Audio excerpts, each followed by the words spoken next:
When I'm with you, I feel like I can step out of the business and actually start thinking about our future. Welcome to Trade Sales Made Simple, the show helping 7 to 8 figure trade, construction, and industry leaders finally end the stress of inconsistent sales by simplifying your sales systems so that you can close more deals and grow faster. I'm your host, Ben Wright, and over the last 15 years, I've helped hundreds of trade and sales leaders grow their businesses and generate over $200 million in additional revenue by simplifying their sales processes. Let's get started. A day doesn't go past where I work with a trade business and they are worried about what's going to happen in the future. And it's generally something along the lines of, Ben, I just don't have time to worry about what's ahead of us. I have so much to do now. I need to get this right.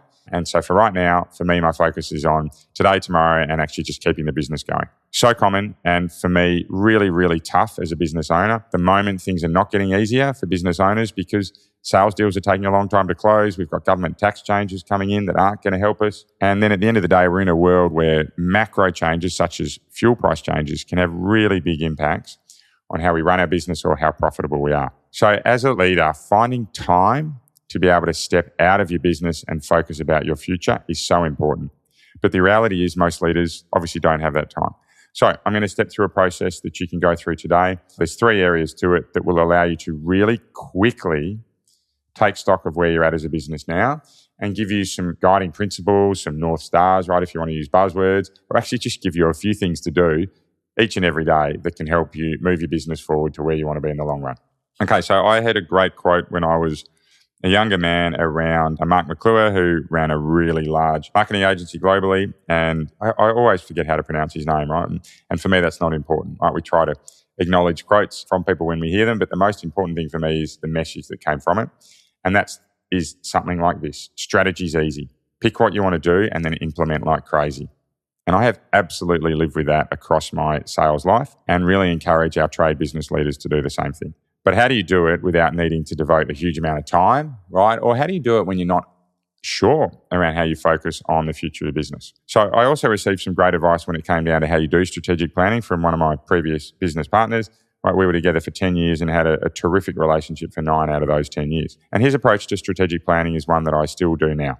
And it goes something like this. And it certainly wasn't his build of strategic planning, it was something that he learned, right? But I really liked the approach and still use it now in my strategic planning. So before we get into the 3 areas that we focus on, this is an exercise that you can generally get done in 2 hours.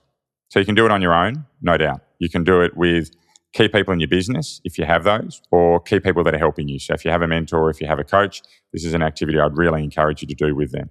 This is one area of your business that, regardless as to whether you have coaching or mentors or not, I would strongly encourage you to be bouncing it off others, because what you'll get to see is some different perspectives, and different perspectives are so powerful when it comes to growing businesses, particularly when we're in a business each and every day and can't always slow down to look at what's ahead. So find yourself a couple of hours. Do it on a Friday afternoon, do it on a Saturday morning, do it on a time when you think the phone is likely to ring less, or divert the phone to someone in your team if you can. So finding that 2 hours, we're sitting down. The first thing that I suggest you look at is, where are we now? Right, so what are we doing well? What are the things we're not doing so well? If we went out to any of our customers or suppliers or people known to the business, what would they say that the business does now? So let's run this as an example and say that you are a plasterer. So you're a plastering business that right now has 10 staff. You are doing residential work in new builds. Your strengths are coming into new build projects that are very similar, very straightforward, because you can run your team in and out of jobs really quickly, really efficiently, and deliver a great result for customers without needing significant complexity in the job. Quite a nice, chunky place to be. You know exactly who you're servicing new builds. You know the type of new builds that you're servicing, right? Generally, straight off out of the box homes, so rather than architectural designs. And you might add to that you're doing certain geographical regions. You're doing certain size homes, single story, double story, certain types of demographics, new family owners, couples, big families, right? Whatever, certain cost prices for new homes. But you get really clear on where you're at now. And then from there, you can sit down and say, okay, are we happy with this? Right? Where do we want to get to, or where do we want to play? So the first one is, where are we now? And the second one is, where do we want to play? So are we happy with that? Are we a business that's actually happy to keep playing in that field of residential new builds, straight out of the box, cookie cutter type of projects, but we just want to do more? Or we just want to have a higher margin, or we just want a higher selling price, right? Or we want to do them more efficiently and effectively. Very, very much okay to wanting to be in that. Or are we a business that says, actually, we're so good at this, perhaps we can start to move from residential into commercial, Perhaps we can start to move from basic builds into more architectural builds, right? And different type of decorative cornice work, for example. Perhaps we can start to focus on renovations. Perhaps we can start to focus on working with more builders. Perhaps we can start to focus on different geographical areas, right? But we sit down and we say, okay, we know where we're at now. We know what we're good at, but where do we want to play next? And my advice here is generally to open up one front at a time, right? We've had lots of stories about wars being lost because generals open up too many fronts in the battle. Very, very much the same in business, right? If we want to be moving into different areas, having a think about where we want to play next, right? But picking one area is absolutely where I see businesses succeed. So where are we now? What are we doing well? And where do we want to play next? So sit down, start to have a think about the areas where you want to do next. And then what comes at the end of that is picking the areas we want to play in. Now, I'm absolutely simplifying this because there's sometimes a little bit of work in understanding market size, but also there's a lot of power in simplicity. And I back most of the trade business leaders that I work with to really know their market and to actually identify where they want to play next because they're so experienced in it. What they need, though, is the support around how they get there. And that's the trickiest stage when it comes to strategic planning. But when we look at this really simple framework around where we are now, where do we want to play, and then how do we get there, that allows us to say, okay, well, as that plastering business, we are going to pick to move from residential into commercial work as well, because we think commercial work really matches the base build, the consistent residential work we do. So let's get into it. Okay, so what do we need to do to make it work? Well, first of all, we need to run some experiments, go and work with some of our residential builders who also do commercial jobs and get them to help us test them. Refine it, get it right and see what works and what doesn't, right? See if the hypothesis, right, if the goal is actually right, if it's going to work for us. Then number 2 is we need to start looking at more of those. So where are we going to generate our leads from?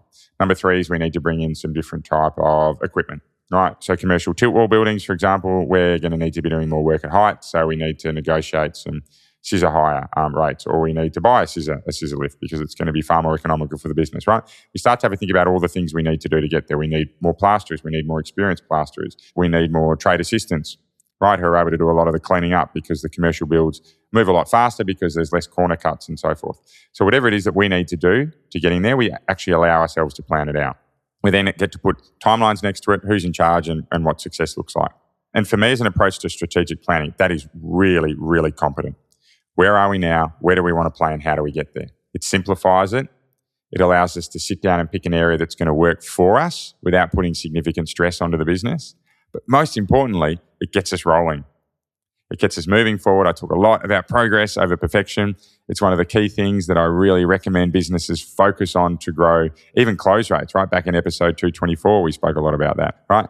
But once you get that mindset approach to strategic planning working really well, just like this customer did, who quite openly said, whenever I'm with you, I actually feel like I can improve my business. Now, this was a leader of a pretty big business, actually. They were doing about $300 million a year.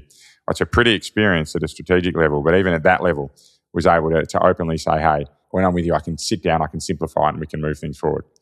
So they're the 3 areas that I would really encourage you to take out of today. I'm very grateful for you listening. Thank you. Right, but have a think about how you can sit down, take 2 hours out of your day on a Friday, who you can get with you, and then sit down and think about where you are now, what you do well, where you want to get to, right? Where do you want to play? And then how do we get there? Because if you can get those 3 things right, that's the broad structure of strategic planning. And you're off, right? You're off and firing, and you're welcome to contact us when you need that support. But in the meantime, if you're not getting to that strategic planning yet, and certainly if you're in a position where you are frustrated because you're quoting sales and you're losing way too many deals, the key message we have is that if you don't change something now, you will keep getting those frustrating results over and over again, which is going to mean working much longer hours. It's also then going to mean less money in the bank. So we've built a free quote quiz that you can take in 1 minute. It's through the transcript, through the links. You just need to find the free quote quiz link that's in there. Jump in, do it. We'll come back to you really quickly and it will help you move the dial. And more importantly, once you get into this strategic planning that you need to do, it will actually allow you to focus on some of the things you need to get better at. That's it for today. Keep up the 1% better each and every day approach. It will make all the difference. Bye for now.